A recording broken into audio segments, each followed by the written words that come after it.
अनंत sir, शुरू किया जाए। हाँ मैम, शुरू किया जाए। आज के इस कार्यक्रम के लिए मैं डॉक्टर प्रीति त्रिपाठी मैम को आमंत्रित करता हूँ कि इस सभा का शुभारंभ करें।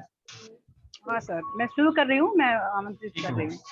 हाँ, चंद्रकांति रमावती देवी आर्य महिला पीजी कॉलेज के आंतरिक गुणवत्ता आश्वासन प्रकोष्ठ द्वारा आयोजित 7 दिवसीय संकाय विकास कार्यक्रम के तृतीय दिवस पर मैं आप सभी का हार्दिक अभिनंदन, वंदन और स्वागत करती हूँ।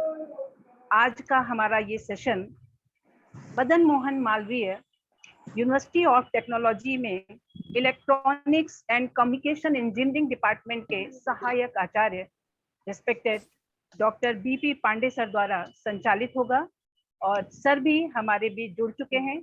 सर, आपको मैं प्रणाम करती हूँ और साथ ही पूरे महाविद्यालय परिवार की तरफ से आपका हार्दिक अभिनंदन और स्वागत करती हूँ। इसी के साथ मैं स्वागत करती हूँ अपने उन सभी प्रतिभागियों का जो विभिन्न विश्वविद्यालय और महाविद्यालयों से हमारे बीच जुड़े हुए हैं, हमारे कार्यक्रम की शोभा बढ़ा रहे हैं, ज्ञानार्जन कर रहे हैं। आप सभी का पूरे कॉलेज टीम के साथ बहुत बहुत अभिनंदन और स्वागत है। और स्वागत की श्रृंखला को आगे बढ़ाते हुए मैं डॉक्टर प्रीति त्रिपाठी मैडम को आमंत्रित करती हूँ कि आप सर का परिचय कराते हुए सर का अभिनंदन करें। डॉक्टर प्रीति त्रिपाठी मैडम। धन्यवाद मैम। Good afternoon ma'am. बहुत बहुत धन्यवाद मैम। आज जैसा कि हम सभी जानते हैं कि ये एक ज्ञान यज्ञ का मंच है और यहाँ पर सभी अपनी अपनी आहुतियां सुनिश्चित करने के लिए हम सभी आज एकत्रित हुए हैं। तो मैं परम सौभाग्यशाली समझती हूँ अपने आप को कि ऐसे विद्वत जनों का सानिध्य हमें प्राप्त हो रहा है और इस विद्वता की कड़ी में जो आज हमारे बीच मुख्य अतिथि उपस्थित हैं, तो सर संपूर्ण महाविद्यालय चंद्रकांति रमावती देवी आर्य महिला पीजी कॉलेज संपूर्ण महाविद्यालय परिवार की ओर से मैं छत्रोली दधी दूरवा और स्नेह भरी अंजलि से आपका स्वागत करती हूँ, वंदन करती हूँ, अभिनंदन करती हूँ। प्रणम में है आपकी उपस्थिति sir. Doctor Pandey sir, DP Pandey sir, आपका परिचय इतना विशाल है, जो मैंने जाना आपको वो शब्दों में पिरोना और उसको शब्द संयोजन में संजोना आसान बात नहीं है, लेकिन फिर भी मैं एक संक्षिप्त प्रयास किया है सर के बारे में, कुछ जानकारी इकट्ठा मैंने की है। आपका पीएचडी आपने की है IIT IMS MMSM धनबाद से। पीजी आपने Indian school of mines Dhanbad से किया है। आपका यूजी रहा है GLA institute of technology and management, आप मथुरा से आपने किया है। आपका जो इंटरेस्ट ऑफ एरिया है वो 2G materials end devices quantum dot based सेवा सेल में रहा है। आपको 11 सालों का रिसर्च और टीचिंग का अनुभव रहा है। यही नहीं, सर के 20 जर्नल्स नेशनल और इंटरनेशनल जर्नल्स प्रकाशित भी हो चुके हैं। साथ ही 28 कॉन्फ्रेंस में आपने नेशनल और इंटरनेशनल कॉन्फ्रेंसेस में आपने पेपर प्रस्तुत किया है। आप आजीवन सदस्य हैं ऑप्टिकल सोसाइटी ऑफ इंडिया और आपको ऑप्टिकल सोसाइटी ऑफ USA की सदस्यता भी प्राप्त है। सर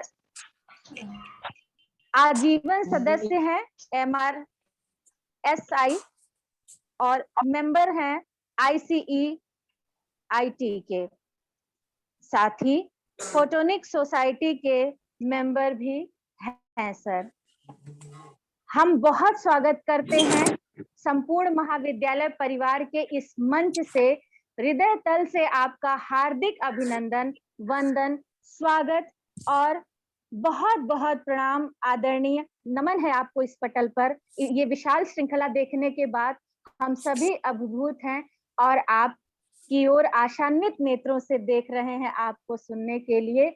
बहुत बहुत स्वागत है सर, बहुत बहुत अभिनंदन, धन्यवाद। धन्यवाद प्रीति। वैसे अभी हमने विगत 2 दिनों में माइक्रोसॉफ्ट टीम के बारे में विस्तृत जानकारी हासिल की है और हमारा आज का सेशन सर के द्वारा जो संचालित होगा वो ओपन एजुकेशनल रिसोर्स से संबंधित होगा। वास्तव में हम सभी देख रहे हैं कि कोविड-19 जैसे पैंडेमिक कंडीशन ने पूरे जो भी सामान्य ट्रेडिशनल क्लासेस थे उनको वर्चुअल क्लासेस में तब्दील कर दिया है। हम सभी की वर्चुअल क्लासेस यानी ऑनलाइन क्लासेस पे, ऑनलाइन रिसोर्स मटेरियल्स पे हमारी डिपेंडेंसी बढ़ गई है। ओपन एजुकेशनल रिसोर्सेज वास्तव में ऐसे ही संसाधन हैं जो पब्लिक डोमेन में होते हैं और जिसको कभी भी कोई भी किसी भी समय एक्सेस कर सकता है। भारत सरकार द्वारा प्रायोजित ई-पीजी पाठशाला, दीक्षा, NPTEL आदि ऐसे बहुत सारे संसाधन हैं जहां पर जाकर के हम बहुत सारी जानकारियां हासिल कर सकते हैं। वहां पर टीचिंग और लर्निंग से जुड़ी हुई यानी अब विविध विषयों से जुड़ी हुई बहुत सारे कोर्स मटेरियल्स, पाठ्यक्रम, text book, modules, screening videos, recordings, बहुत सारी मटेरियल ऐसे वहां पर उपलब्ध रहते हैं जिनको लेकर के, जिनको देख करके हम बहुत सारी जानकारी हासिल कर सकते हैं। लेकिन हमारे लिए ये एक समस्या होती है कि हम उनको कैसे एक्सेस करें। कभी कभी लगता है कि हम उसको ढूंढते हैं और हमें वो चीज़ें नहीं मिलती हैं।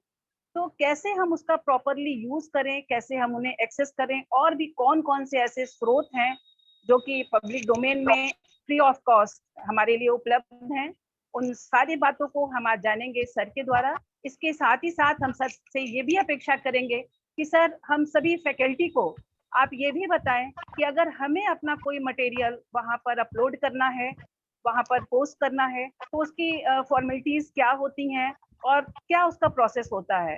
इन सारी बातों पर हमारा ज्ञान वर्धन करने के लिए हम रिस्पेक्टेड सर को मंच पर आमंत्रित करते हैं। Most welcome to you sir. Thank you very much ma'am, आपका इतना विस्तृत और इतना वार्म वेलकम करने के लिए। और सबसे पहले मैं प्रिंसिपल अपर्णा मिश्रा मैडम का और convener of this FDP Rekha madam का एंड IQAC के सभी रिस्पेक्टेड मेंबर्स का, बिना उनके अथक प्रयास से ये प्रोग्राम कर पाना संभव नहीं होता। तो मैं सबसे पहले आपको बहुत बहुत धन्यवाद देना चाहूँगा और मैं इस पे भी कृतज्ञ हूँ कि आपने हमें इस काबिल समझा कि मैं आप लोगों को जो भी मेरे लेवल पे जो स्तर पे है, मैं अपना जो एक्सपीरियंस है मैं आपसे शेयर कर पाऊँ। तो इन सब बातों के साथ में ज़्यादा समय न लेते हुए मैं अपने मेन कंटेंट पे आना चाहूँगा। और जैसा कि अभी रेखा मैडम ने बताया है कि आज के करंट पैंडेमिक सिचुएशन में इवन ये आज जो ओपन एजुकेशनल रिसोर्सेज की बात है, ये आज के करंट पैंडेमिक के कारण से नहीं है। इसके पहले भी ये रिसोर्सेज अवेलेबल थे, लेकिन उसके बारे में हम लोगों का ध्यान इसलिए नहीं जाता था क्योंकि हमारा जो फिजिकल इंटरेक्शन होता है या जो स्टूडेंट और टीचर्स का जो फिजिकल इंटरेक्शन है वो बहुत ज्यादा मायने रखता था, क्लासरूम टीचिंग इम्पोर्टेंट थी। लेकिन आज पैंडेमिक में स्टूडेंट कहीं और है, टीचर कहीं और है, तो उनको हम लोग एक साथ एक मंच पे ले आने में समर्थ है।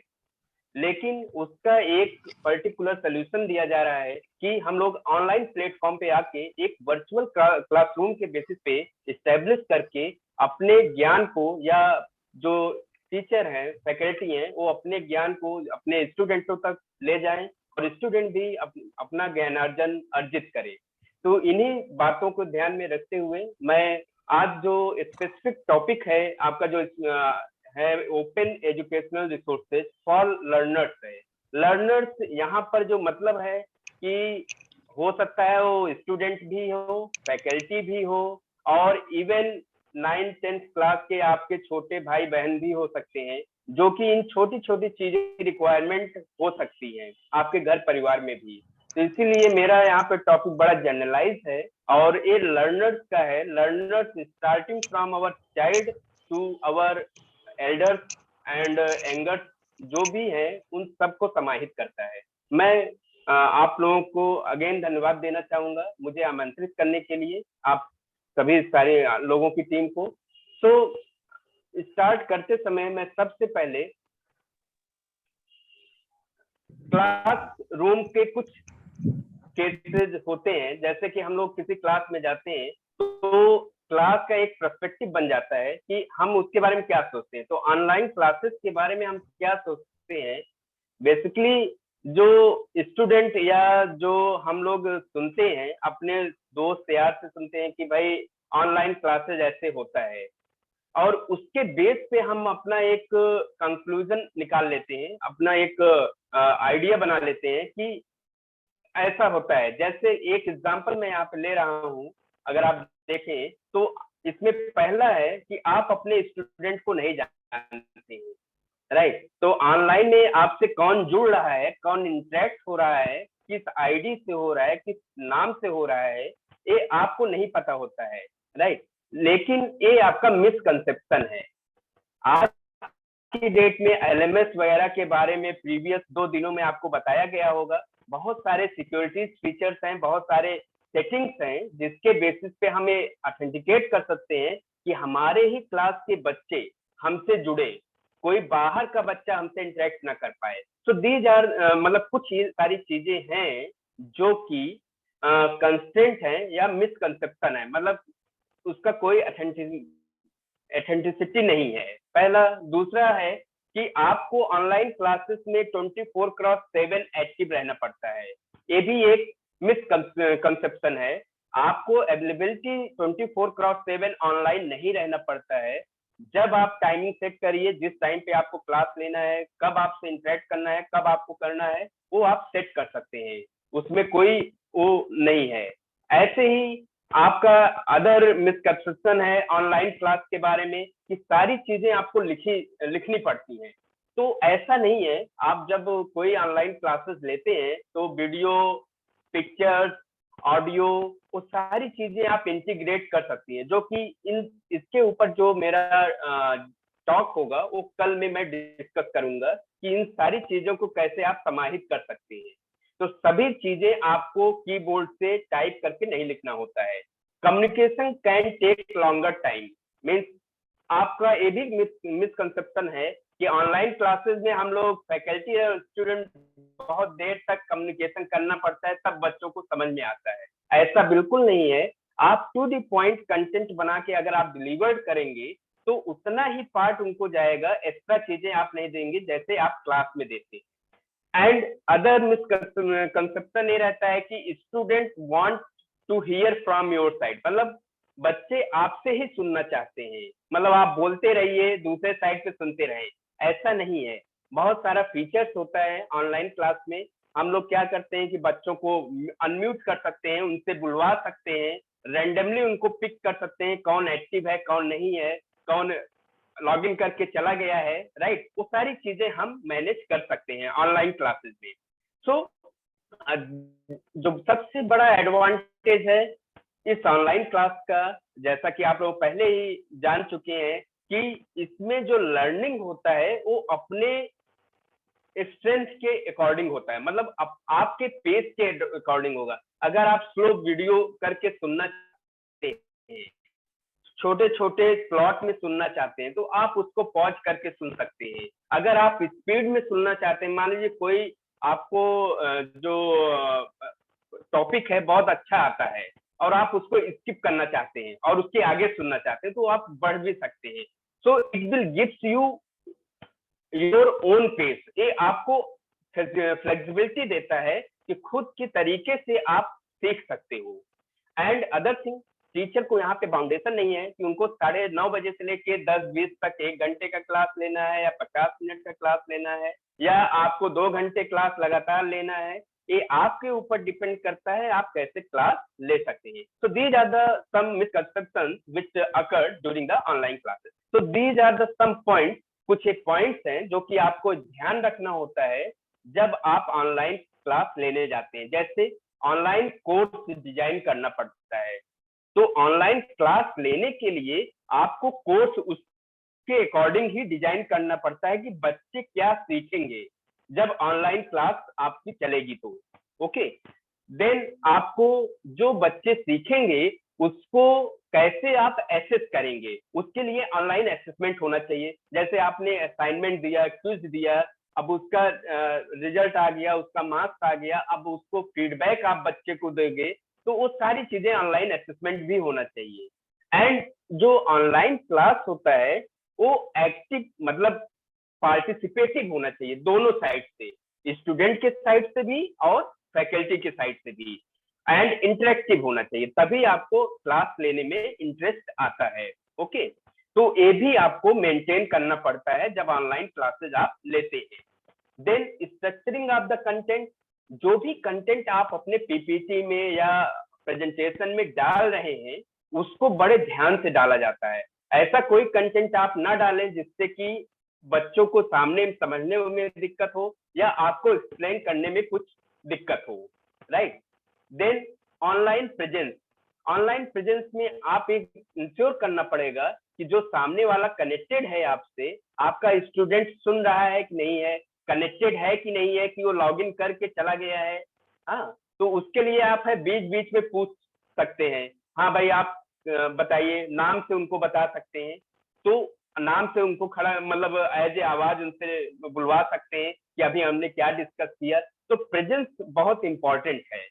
Then visibility and visual design, जब भी आप कोई कंटेंट डिजाइन करें या डिस्क्राइब करें तो उसका विजुअल वे में होना चाहिए। एक्सेसिबिलिटी, अब देखिए आपके जो बच्चे हैं, मे बी कोई कम सुनता होगा, मे बी कोई इम्पेयर्ड है, मे बी कोई बाय हैंड वो समझ सकता है, तो एक्सेसिबिलिटी होना आपके कंटेंट में बहुत जरूरी है। आपके कंटेंट में मूक बधिर वगैरह जो है उनके लिए भी कंटेंट होना चाहिए, या जो हियरिंग इम्पेयरमेंट्स है उनके लिए भी होना चाहिए, जो सुन सकते हैं उनके लिए भी कंटेंट होना चाहिए। तो हर टाइप का कंटेंट आपके फील्ड में पीपीटी में होना चाहिए जब ऑनलाइन क्लासेस आप लेते हैं। मल्टीमीडिया, ये सारी चीजें आप ऑडियो वीडियो आप अपने पीपीटी लेक्चर्स में डाल सकते हैं। स्ट्रक्चर ऑफ द कोर्स, जब आप कोर्स डिजाइन करते हैं, कंटेंट डिजाइन हो गया तो कोर्स डिजाइन हो जाता है, राइट। तो इसको भी ध्यान में रखना होता है। ये टोटली डिफरेंट है आपके ट्रेडिशनल कोर्स स्ट्रक्चर से, जो हम लोग क्लासरूम में टीचिंग लर्निंग करते हैं उससे टोटली डिफरेंट होता है ऑनलाइन। तो ये सारी चीजें हैं जो कि आपको ध्यान में देना चाहिए। Okay, so these are the some points, I am not taking much more time. तो आपको जो आपका एक्चुअल थीम है उसके ऊपर मैं आता हूं, that is the introduction to OR।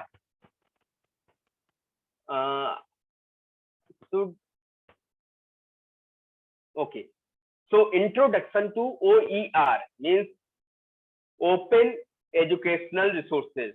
तो इस जैसा कि अभी मैडम ने बताया कि कोरोना के पेंडेमिक सिचुएशन में गवर्नमेंट ऑफ इंडिया ने बहुत सारे इनिशिएटिव लिए हैं।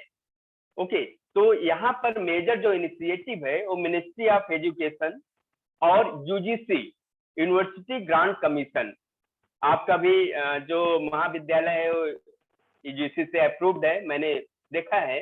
तो इन्होंने कुछ ऐसे इनिशिएटिव्स लिए हैं जो कि ऑनलाइन टीचिंग लर्निंग को क्या कर रहा है कि और स्मूथ करे और अच्छे से परफॉर्म करे कि बच्चे और स्टूडेंट टीचर के बीच में एक इंटरेक्शन अच्छा सा हो पाए। ओके, सो इलेक्ट्रॉनिक, इसको हम लोग ई लर्निंग या इलेक्ट्रॉनिक ई लर्निंग प्लेटफॉर्म कहते हैं। और जो प्लेटफॉर्म होता है आपके दोनों के लिए होता है, चाहे स्टूडेंट हो, टीचर हो, फैकल्टी हो, कोई भी हो। तो इसमें जो मेजर पॉइंट्स हैं इस ऑनलाइन प्लेटफॉर्म का, वो सभी के लिए है, सारे लर्नर्स के लिए है। एंड जो कोर्स अवेलेबल है बेसिकली वो आपके अंडर ग्रेजुएट और पोस्ट ग्रेजुएट के लिए भी है, प्लस 1 to 12 क्लास के बच्चों के लिए भी है। जैसे कि आपके घर फैमिली में अगर 9th के का है, 12th के का कोई बच्चा पढ़ रहा है, तो उसको ऑनलाइन कंटेंट कहाँ से मिलेगा, उसके लिए भी गवर्नमेंट ने बहुत सारे इनिशिएटिव्स लिए हैं, उसके बारे में भी मैं डिस्कस करूंगा।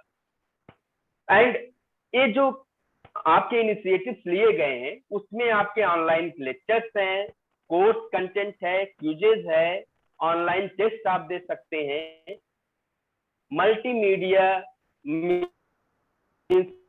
ऑडियो वीडियो फॉर्मेट में आप देखना चाहते हैं, वो सारा कंटेंट इसमें अवेलेबल है।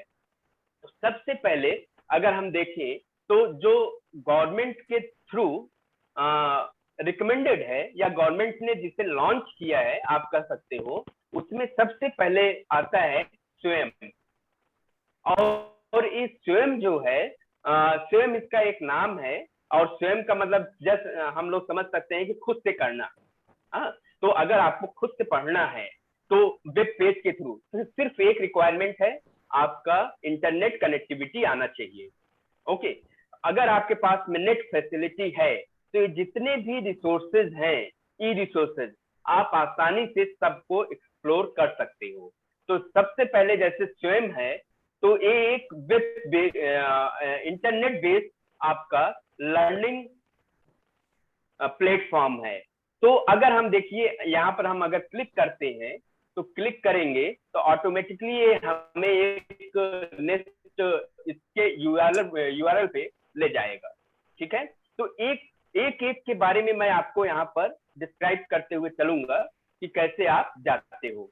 अब जैसे swayam.gov.in, तो जहां पर gov.in आपका लिखा होता है वहां पर पर्टिकुलरली गवर्नमेंट ऑफ इंडिया होता है।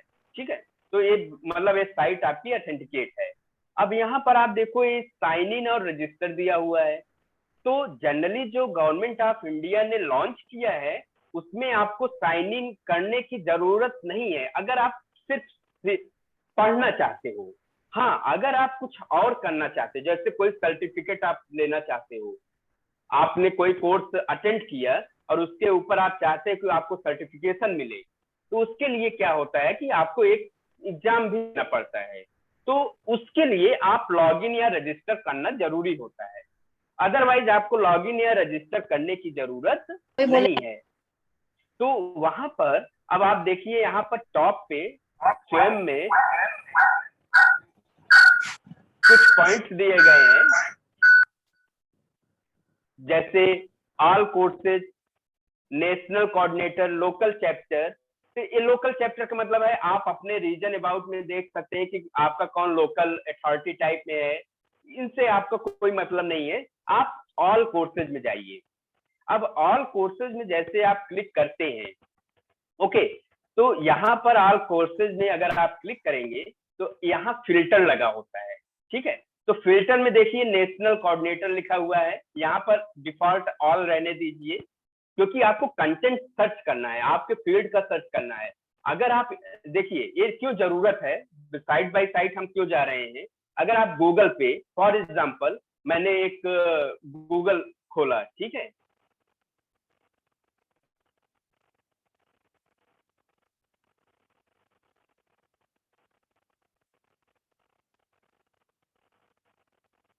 हमको लग रहा है वेबसाइट ओके। तो यहाँ पर अगर हम गूगल टाइप करें तो गूगल पे अगर मान लीजिए आपको कुछ सर्च करना है, जैसे आपने सर्च करना है कि आपका कोई क्लास है, जैसे हिंदी फॉर 10+2, ठीक है। अब अगर आपने जैसे हिंदी फॉर 10+2 डालेंगे तो आप देखेंगे लिस्ट ऑफ स्क्रॉलिंग करके आप जाएंगे तो डिफरेंट वेबसाइट है।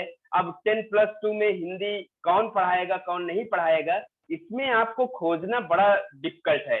देखिए कोई जागरण जोश से आ रहा है, कोई लर्न cbse.in से वेबसाइट बनी हो, कोई वेदांतु से बनी हुई है। तो इसमें सर्च करना और कौन सा कंटेंट रिलेवेंट है ये आप नहीं बता पाओगे। ठीक है, तो इसीलिए आपको ऑथेंटिकेट गवर्नमेंट के थ्रू जो प्रेस्क्राइब्ड है उसके थ्रू अगर आप जाएंगे तो ज्यादा बेटर रहता है। तो यहाँ पर जैसे फिल्टर आपने लगाया, कोर्स ड्यूरेशन होता है कि आप 4 वीक का कोर्स कोई है, 6 वीक का है, तो उसको आप सिलेक्ट कर सकते हो कितने वीक का आप कंटेंट देखना चाहते हो। देन यहाँ पर आप कैटेगरी देख रहे हैं। कैटेगरी का मतलब है आप पर्टिकुलरली किस डोमेन में आप सर्च करना चाह रहे हैं। तो बेसिकली ये जो प्लेटफॉर्म है एक यूजी और पीजी स्टूडेंट के लिए है, जो कि इंजीनियरिंग में है, आर्किटेक्चर में है, रिसर्च में है, लॉ में है, ह्यूमैनिटीज एंड आर्ट्स में है। ठीक है, अब जैसे हमने ह्यूमैनिटीज एंड आर्ट्स में क्लिक किया, तो अब आर्ट में अब यहाँ पे सब कैटेगरी भी आ रहा है। ठीक है, तो सब कैटेगरी में आप कौन, इकोनॉमिक्स देखना है, इंग्लिश देखना है, कौन सा आपको सर्च करना है। मान लीजिए मुझे इंग्लिश देखना है, तो यहाँ पे इंग्लिश क्लिक करेंगे, तो बेसिकली यहाँ पर क्योंकि मैंने आपको बताया है किसके लिए इंटेंडेड है, आपके पर्टिकुलरली इंजीनियरिंग कोर्सेज के लिए ज्यादा इंटाइटेड है, या ह्यूमैनिटीज के लिए आप चले जाइए तो और भी इसमें रहेगा। जैसे मैं आपको दिखा रहा हूँ, मैनेजमेंट कोर्स है, एनपीटीएल वगैरह, आपका corporate social responsibility, decision modelling, economic modelling, तो इसमें से आप एनटीपीएल वगैरह का आप कोर्सेज देख सकते हैं। ठीक है, अब इसको अगर आपको लॉगिन करना है, देखना है कि मान लीजिए इसमें मैं जाता हूँ, ओके, तो यहाँ पर आप देखिए दिया हुआ है इकोनॉमिक्स कोर्स है, इकोनॉमिक्स मॉडलिंग है, इसमें इनरोल हो चुके हैं 534 लोग पढ़ रहे हैं। ये ज्वाइन करने का ऑप्शन है, मैंने बताया ना ज्वाइन आपको कब करना होगा, जब आपको कोई एफडीपी या कोर्सेज वगैरह लेना हो, हाँ सर्टिफिकेट वगैरह लेना हो, तो यहाँ से आप ज्वाइन भी हो सकते हैं। ज्वाइन होने के लिए सिंपली क्या करना है, इस पे ज्वाइन क्लिक करना है, कोई पैसा कोई कुछ आपको नहीं देना है, कुछ आपको डेटा यहाँ पे फिल करना पड़ेगा। ठीक है, या इसके करस्पॉन्डिंगली आप देखिए मेरा ऑलरेडी यहाँ पे ज्वाइंट है, मैंने कुछ कोर्सेज को ज्वाइन कर रखा है, तो इसीलिए बाय डिफॉल्ट मेरा डेटा यहाँ पर ले रहा है। तो आप जब भी कोर्सेज को यहाँ पर करोगे, क्लिक करोगे, ऑटोमेटिकली वो आपके उसमें प्रोफाइल में दिखाएगा। और लॉगिन के लिए जब भी स्वयं पोर्टल आप ओपन करोगे, कोई भी आप कोर्स करना चाहोगे, यहाँ 3 ऑप्शन देता है। सबके पास में आज की डेट में गूगल अकाउंट है, तो गूगल के थ्रू साइन इन हो जाओ, सबसे बेस्ट है। अदरवाइज क्या है, हर एक वेबसाइट का अपना अलग अलग आप बना भी सकते हो यूजर आईडी और पासवर्ड, लेकिन ये ज्यादा इंटेंडेड नहीं है। आप एक ही लॉगिन आईडी गूगल से ही बना के बहुत सारे में लॉगिन कर सकते हैं अगर जरूरत पड़ी तो, अदरवाइज जनरली जरूरत नहीं पड़ती है। तो यहाँ पर जैसे हम गूगल पे लॉगिन करेंगे, ऑटोमेटिकली यहाँ पर मेरा देखिए ये जीमेल अकाउंट है, यहाँ पर जैसे मैं क्लिक करूंगा, मैं उस पर्टिकुलर स्वयं में, ये जो स्वयं है यहाँ पर देखिए मेरा बन के आ जाएगा। अब यहाँ पर आप देखेंगे तो बहुत सारे कोर्सेज हमने अप्लाई कर रखा है।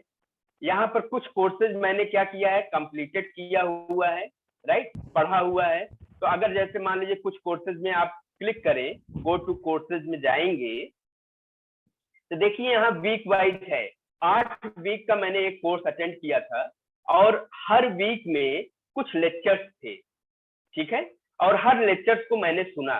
तो फॉर एग्जांपल यहाँ पे अगर हम क्लिक करते हैं तो ऐसे ही आपका यहाँ पे ये वीडियो खुल के आ जाता है, इन प्रोफेसर का है, और आप क्लिक करिए, आप आसानी से इसको सुन सकते हैं।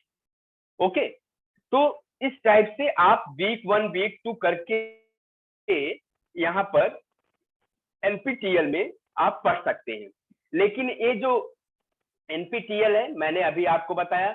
अब मान लीजिए आपको सर्च करना है कि कौन कौन सा कोर्सेज है ना, तो आपको एनपीटीईएल में जाना पड़ेगा, ऑल कोर्सेज ऊपर जो बना हुआ है सबसे पहले, और आपको अपने फील्ड का सर्च करना पड़ेगा। तो आपको सर्च करने के लिए सिंपली यहाँ पे ऑप्शन दिया गया है कि कौन सा सर्च करना है, किस कैटेगरी का सर्च करना है। ठीक है, ये लिखा हुआ है एक्सप्लोर कोर्सेज। ठीक है, तो इंस्ट्रक्टर जनरली हम लोग नहीं डालते हैं, किसका अच्छा होगा नहीं होगा वो नहीं पता है, लेकिन जैसे यहाँ मान लीजिए हमने नैनो टेक्नोलॉजी डाला, कोई एक एग्जाम्पल ले लीजिए, आप अपने फील्ड का ले लीजिएगा। तो अब देखिए यहाँ पर जैसे सर्च किया, ये बायो मेडिकल नैनो टेक्नोलॉजी आ गया। ठीक है, AICTE अप्रूव्ड FDP कोर्स है। इसके बारे में और जानना है, क्लिक करेंगे तो ये सारी चीजें आपको आ जाएगा, कब इसका एग्जाम होगा, क्या डेट है, क्या कैसे करना होगा। तो यहाँ पर आप अप्लाई कर सकते हो सर्टिफिकेट अर्न करने के लिए, मतलब आपने उस कोर्स को किया है। अदरवाइज अगर आपको सर्टिफिकेट नहीं भी लेना है तो भी आप रजिस्टर्ड हो जाइए फ्री ऑफ कॉस्ट और कोर्स कर लीजिए। आपको कोई एग्जाम वगैरह, कोई पैसा वगैरह पे करने की जरूरत नहीं रहेगा। तो ये तो स्वयं का है, जिसके बेसिस पे आप यहाँ पर देख सकते हो। अब स्वयं में देखिए, AICTE है, NPTEL है, UGC है, ये जो टॉप मोस्ट एजेंसीज है इंडिया की, इन्हीं सारे लोगों का जो कंटेंट होता है इस स्वयं पोर्टल पे पड़ा रहता है, वीडियोस पड़े रहते हैं। अभी मैडम ने कहा कि कैसे हम अपलोड करेंगे, कैसे हम उसके बारे में जानेंगे। तो यहाँ पर अपलोड करने के लिए इनसे कांटेक्ट करना पड़ता है। बेसिकली क्या होता है कि लोकल चैप्टर्स जो होते हैं, यहाँ पर आप देखिए लोकल चैप्टर्स जो है, क्लिक करेंगे तो आप अपने लोकल चैप्टर से इंटरेक्ट करते हुए, अगर आपके पास में कुछ ऑडियो वीडियो बना हुआ कंटेंट है और आप चाहते हैं कि NPTEL इसको होस्ट करे, तो आपको अपने लोकल चैप्टर से बात करना होगा। जैसे MMET जो है इटसेल्फ यहाँ का लोकल चैप्टर है। तो ये लोग जो है MMET में जो भी काम होता है, ये हम लोग लोकल चैप्टर के पास में जाते हैं और वो लोग जो है उसको वर्क आउट कराते हैं और हमारे लेक्चर्स कंटेंट को वहां पे वो लोग अपलोड कराते हैं। डायरेक्टली हम लोग अपलोड इसमें नहीं कर सकते हैं, ठीक है। तो आपको लोकल चैप्टर के थ्रू जाना पड़ता है, क्योंकि ये गवर्नमेंट की साइट है, ऑथेंटिकेट साइट है, तो इस पे सभी लोग अपलोड नहीं कर पाएंगे। अभी मैं आपको एग्जांपल बताऊंगा, यूट्यूब मैं कल डिस्कस करूंगा, जिसमें कि आप अपना खुद का वीडियो अपलोड कर सकते हैं विदाउट एनी परमिशन। लेकिन यहाँ पर जो है, क्योंकि ऑथेंटिकेट है, तो आपको सबसे पहले लोकल चैप्टर के थ्रू जाना पड़ता है, ठीक है। TL के बेसिस पे आई थिंक समझ में आ गया होगा कि कैसे हम लोग इस पे अपलोड कर सकते हैं, अगर लेक्चर वगैरह आपका है तो। और कोर्स अगर आपको करना है, समझना है, तो ऑल कोर्सेज में जाके यहाँ पे आप सर्च कर सकते हैं। अब इससे भी बेटर आपका ऑनलाइन लर्निंग है, जो कि अब मैं ओपन करूंगा, इसको मैं, नेक्स्ट है दीक्षा। दीक्षा प्लेटफॉर्म जो है एक digital infrastructure for school education. तो अभी मैंने आपको बताया था ना, स्कूल एजुकेशन में हो सकता है आपके भाई बहन या छोटे बच्चे हों जिनको कि ऑनलाइन की रिक्वायरमेंट है, और बहुत ज्यादा हम लोग परेशान हो रहे हैं आज की डेट में कि भाई बच्चों का कैसे शिक्षा चले। तो उसके लिए दीक्षा gov.in है, इस पे आप क्लिक करेंगे तो ये भी एक गवर्नमेंट का इनिशिएटिव है, दीक्षा। अब यहाँ पर आप देखिए तो होम है, डैशबोर्ड है, अबाउट है, ये कंट्रीब्यूट है। 1 by 1 अगर आप इसको एक्सेस करेंगे तो पता चल जाएगा। लेकिन हमें क्या करना है, एक्सप्लोर दीक्षा करना है। तो इसमें क्या क्या हम कर सकते हैं, देखिए यहाँ पर बेसिकली NCERT का कंटेंट है, CBSE का कंटेंट है, NIOS का कंटेंट है, स्टेट और यूनिटरी टेरिटरी का भी कंटेंट है। तो आप दीक्षा पे क्लिक करेंगे, तो जैसे ही आप दीक्षा पे क्लिक करेंगे, ओके, तो यहाँ पर देखिए जैसे बोर्ड हमने सिलेक्ट कर लिया CBSE, और मैंने सिलेक्ट किया इंग्लिश मीडियम, और संस्कृत अभी टाइम बीइंग के लिए हम हटा देते हैं, संस्कृत हटा दिया, ठीक है। और क्लास के लिए हमें मान लीजिए कंटेंट चाहिए, तो इंग्लिश मीडियम है, क्लास 9 के लिए हमें चाहिए, या मान लीजिए हिंदी है, फॉर एग्जाम्पल हिंदी कर लेते हैं, ज्यादा अच्छा है। इंग्लिश हटा देते हैं, संस्कृत हटा देते हैं, और हिंदी चाहिए कक्षा 9 के लिए। अब यहाँ पर सब्जेक्ट हम नहीं डालते हैं। अब यहाँ पर अगर आप देखें तो डिजिटल टेक्स्ट बुक, जैसे यहाँ पर आप सिलेक्ट करते हैं लेफ्ट हैंड साइड में, राइट हैंड साइड में ऑटोमेटिकली आप देखेंगे यहाँ पर कंटेंट बन के आ जाएगा। जैसे कुछ पेरेंट हैंडबुक आया है, CBSE में चलता है क्लास 12 के लिए। उसके बाद इकोनॉमिक्स है, अर्थशास्त्र है, कक्षा 9 के लिए चलता है। इंग्लिश है, कक्षा 9 के लिए चलता है, ठीक है। समकालीन भारत है, ये भी कक्षा 9 के लिए। तो आप यहाँ पर देख सकते हैं। अब यहाँ पर आप क्लिक करिए किसी एक पे, कहीं पे भी आप क्लिक करिए इसके ऊपर, तो यहाँ पर अगर आप क्लिक करेंगे तो ऑटोमेटिक